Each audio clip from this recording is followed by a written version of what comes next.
Mga kapuso sa ka-circulation gawa sa Philippine Area of Responsibility.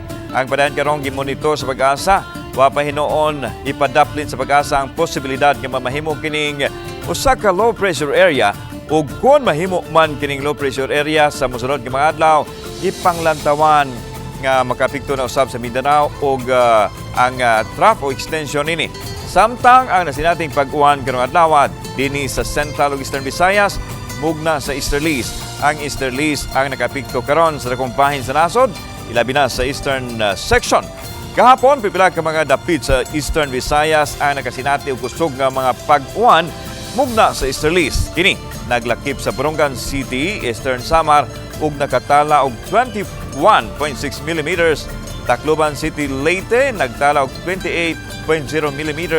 Giwan, Eastern Samar 21.0 mm ug Vizcaya State University sa Leyte 48.3 mm.